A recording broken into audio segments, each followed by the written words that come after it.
Hey guys, welcome to Cape and Cowl Cafe. I'm Nemo, and today I'm going to be giving you guys my pitch for a Spider-Man reboot. If you guys enjoy the video at any point today, I'd really appreciate if you hit that like and subscribe button, but let's hop right in. Okay, so I've been hearing tons of rumors about the MCU rebooting itself after Secret Wars and what that could mean, and honestly, I'm kind of excited about the idea. I mean, the MCU has existed for a long time, and honestly, I think I'm ready for something new. Now, this does not mean that I am not excited for Brand New Day or that I hate Tom Holland. I am actually super excited for that movie. I am really intrigued by the new status quo introduced at the end of No Way Home. I think it's going to be a great movie. This video is just me expressing what I would like to see in a reboot if that is the direction that Marvel decided to take after Secret Wars. So to get started, I'm going to give you guys a world and history overview, then we're going to hop into a plot summary, and then I'll get into castings. Let's get started. Alright, so the first thing that I want to do is make Spider-Man an adult. I just want to break away from the misconception that Spider-Man has to be a kid, and I want to make an attempt to reverse some of the damage that the popularization of young Spider-Man has done to his character in the comics. I mean, it is my belief that the desire to hold on to this high school status quo is what led to the writers deciding to make Spider-Man sell his marriage to the devil. Because, I mean, if we really think about it, Spider-Man wasn't in high school for that long in his original comic run. I mean, most of Spider-Man's best stories happen while he's an adult. You got Kraven's Last Hunt, the death of Gwen Stacy, Maximum Carnage, the Black Suit Saga, the JMS run, Back in Black, the list goes on, you know? We shouldn't be ignoring all of that rich history just so we can keep him in high school. You know, it doesn't really make sense. So, the Spider-Man in this new universe will be mid-20s, probably around 25. Now, as for the Peter Parker side of things, I do not want him to be working at the Bugle. I don't want him to be going to school. I don't want him to be a scientist. My favorite day job for Spider-Man is when he's a teacher. Now, before you say that I'm biased and, you know, whatever, yes, I am. I absolutely love the JMS run of Spider-Man. I love everything that they do with his character in that book, and he was a teacher there. And I think it was just the perfect inversion of that high school status quo where, you know, instead of being the student, he is now a teacher. Now, as for Peter's love life, he will be in a relationship with Mary Jane. They've been dating on and off since high school. Gwen's death already happened. That's already in the past. And MJ and Peter are now living together in an apartment. And as much as I love Peter being married, I feel like that's something that we would need to build up to. So for now, they're just dating. All right, now let's talk about the greater world of the Marvel Universe. I love the idea of Spider-Man existing in a larger universe with all of these heroes flying around, but, you know, I want this to be a solo Spider-Man movie, so he will not have some stupid-ass mentor character following him around the whole movie. Spider-Man is a solo hero. He's not part of a team. He doesn't interact with these people on a daily basis, so, you know, you can have a small cameo here or there, but there will be no other heroes that have a major role in the story. Alright, now when it comes to the villains, Peter has already fought most of his rogues gallery by this point.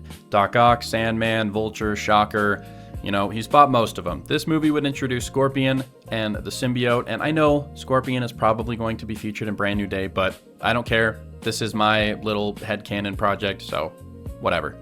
Now, as far as the Symbiote is concerned, I'm just going to introduce it in this movie, and it will become the suit that Peter wears, but you know, I'm going to save the whole Venom origin story for later, because it always annoys me when they do the whole black suit saga in like an hour, or like in the Spider-Man 2 game, they do it in like 2 hours, and then it's done, you know?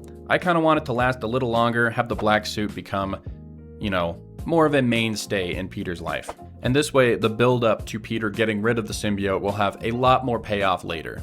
Alright, now let's get into the plot summary, and before we get started, I just want to clarify, I'm not a screenwriter, I'm not a professional, I'm not claiming to be better than, you know, the people who write these movies. I'm just having fun, and if you don't like it, you know, whatever. You know, we're just having fun here, you know? Let's get started.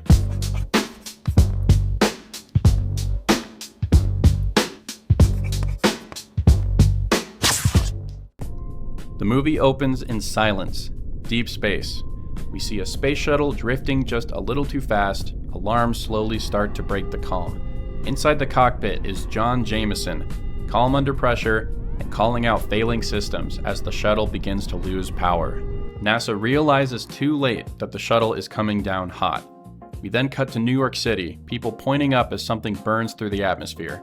Spider-Man swings onto the scene. He He stands atop a massive skyscraper, muttering equations under his breath as he calculates the angle required to get him onto the shuttle, then slingshots himself towards the falling spacecraft. He manages to pull one of the wings upwards, aiming the craft towards the river. He then rips open a panel and fills the cabin with webbing in an attempt to cushion the astronauts inside. The plane crashes in the river and slowly comes to a halt, floating towards the shore. All of the astronauts survive, but John Jameson doesn't walk away. He's pulled from the wreckage unconscious, badly injured, and rushed to the hospital as camera crews capture the whole ordeal. As emergency crews swarm the crash site, we linger on the debris. A piece of black, liquid-like material slips free and silently attaches itself to Spider-Man's suit. Peter doesn't notice, yet. We then cut to a half an hour later. Peter Parker is late. Again.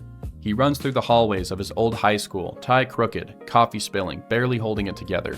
He now works here as a part-time science teacher, trying to give kids the kind of guidance he never had. He slips into class a few minutes late, awkwardly apologizes, and starts teaching. We then cut to the Daily Bugle, where J. Jonah Jameson is watching footage of the shuttle crash on repeat. His son lays at Mercy General in a coma. Jonah explodes. He blames Spider-Man for interfering, for being reckless and playing hero. Then, Jonah crosses a line. He announces a $1 million bounty on Spider-Man. As night falls, Spider-Man realizes what's happening as he sees himself on the news. He looks at the headline, $1 million reward for Spider-Man's capture, dead or alive. Police scanners, criminal chatter, ambushes everywhere. The movie turns into a John Wick 3 style hunt. Throughout the night, Spider-Man is hunted relentlessly. No rest, no breath. He fights Beetle in midair, barely managing to crash them both onto a rooftop. Shocker corners him in an alley, nearly killing him with a point-blank blast. The enforcers hunt him through collapsing buildings, forcing Peter to choose between civilians and survival. Every low-level villain and thug is after Spider-Man. And by the end of the night, Spider-Man is barely standing. Peter stumbles home. MJ is awake. She's been watching the news all night. Every attack, every accusation, every lie. She's scared. Peter tries to reassure her and says he can handle it. He also vents about Jonah, about the bounty, about how the city only sees Spider-Man as a problem. He admits that he doesn't know why he keeps doing this anymore. All he ever does is try to help, and everyone just hates him for it. The next morning, Spider-Man snaps. He clings to the window of Jonah's office at the Daily Bugle and confronts him directly. He yells at Jonah and tells him all he was trying to do was help. He demands Jonah look him in the eye and admit that all of those astronauts would have died if he didn't intervene. Jonah calls him a menace and says that this bounty has been a long time coming. Then, the building shakes. The Sinister Six arrive. They knock Spider-Man off of the Bugle windows, sending him crashing into the street. What follows is a fight that lasts for hours. The Six fight Spider-Man all over the city, causing massive amounts of damage. During this fight scene, each fight blends into flashbacks of Spider-Man beating those villains years ago, alone. Now, they're coordinated, relentless. By nightfall, Spider-Man barely escapes into the sewers and collapses from exhaustion. As Peter sleeps, the symbiote comes to life. It covers him completely, replacing his red and blue suit with a sleek black one. The suit takes control and finishes the fight.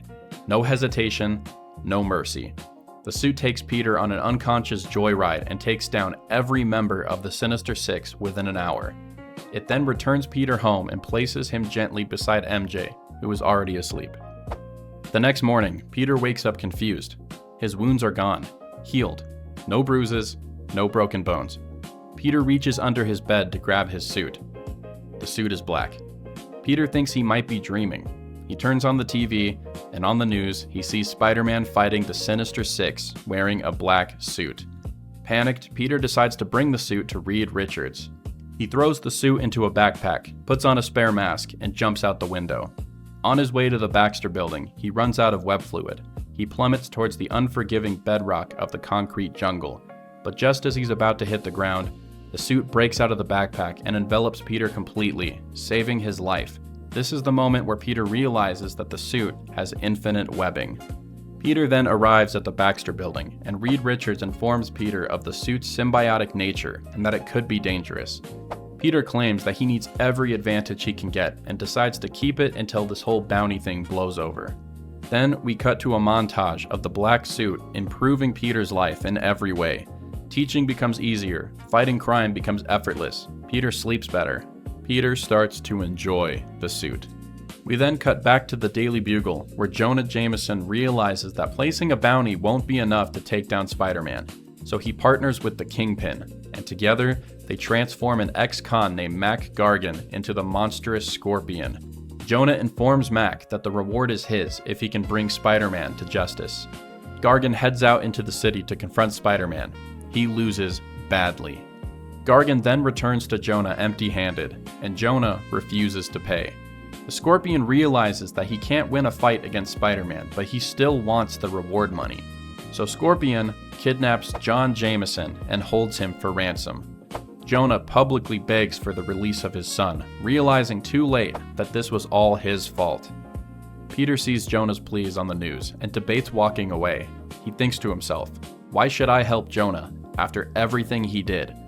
Peter then remembers Uncle Ben. He remembers that when he doesn't act, people die. He throws on the suit and once again heads out into the city to do what Spider-Man does best. He finds the Scorpion and beats him. He saves John, delivers him safely to Jonah, and when Jonah asks Spider-Man why he helped him after everything he did, Spider-Man replies, I know what it's like to lose someone you love, and I wouldn't wish that on my worst enemy, not even you. Peter then swings off into the night, knowing that he once again did the right thing. We then cut to a post-credit scene where the symbiote once again takes control of Peter's body. He swings out to a military base, breaking in and sending an encoded message into space.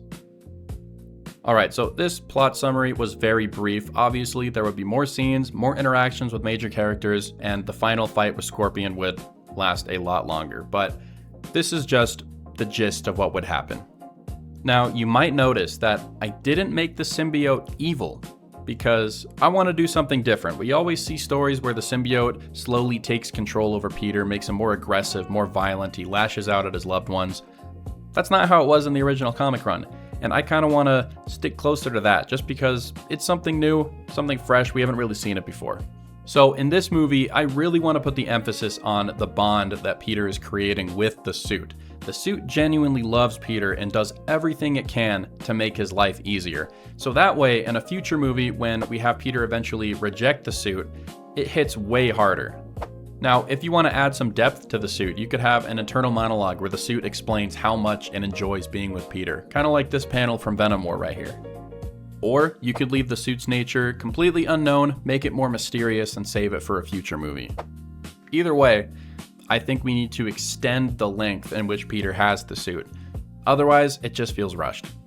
Now, when it comes to Uncle Ben, he does need to be part of the story. Otherwise, we have an MCU situation on our hands. But we don't need some kind of origin story flashback like the Zack Snyder Batman v Superman Wayne death scene. We don't need all of that. But it does need to be clear and obvious that Uncle Ben is Peter's moral compass. So having Peter ask himself, what would Uncle Ben do, is a great way to include him in the story and show the audience that he's important without redoing all of the stuff we've already seen. So I think having the memory of Uncle Ben come into Peter's mind while he's deciding whether or not to save John Jameson is the best way to implement him in this story. Now obviously, there are a lot of details that are missing from this pitch, but you can fill in the details yourself because, again, this is just for fun. Now let's talk about the most divisive part, the castings. Now, I know that he's a little bit on the older side, but when it comes to Peter Parker, I really think that you could go with someone like Charlie Rowe. He has the look, he has a super impressive and extensive acting history.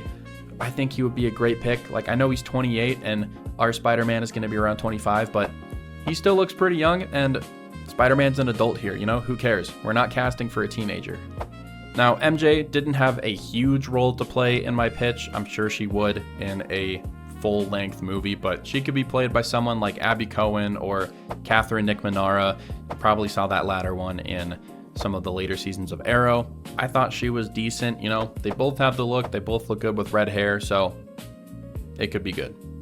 Now, even though Scorpion is technically like the main physical threat at the end of the movie, the main villain, I think, is actually J. Jonah Jameson. And I don't think that we should have J.K. Simmons play him again. I think it's time to try someone else, because as iconic as his performance was, other people could be really good too. So I would pick someone like Bob Odenkirk or Patrick Warburton. Again, these castings are just for fun. So if you hate them, I don't care. You guys can, come up with your own castings, drop them in the comments. Let's talk about it. All right, now my cast for John Jameson would have to be Chase Crawford. He plays the Deep on The Boys, and honestly, I think he just has the perfect, handsome American hero look that you kind of need when you're, casting for an astronaut. I think he could be really good. Now, Aunt May wasn't really included in my pitch, but, for this universe, you could go with someone like Meryl Streep if you wanted that classic older Aunt May look, or if you wanted someone younger, you could go with Winona Ryder. Just throwing out some options here. And then when it comes to the villains and like the Sinister Six, I actually have no idea. The only one that I could really come up with was Rainn Wilson for Dr. Octopus, and I didn't even think that was very good. So I actually want you guys to help me out. Drop in the comments down below who you think should play all of the classic Spider-Man villains.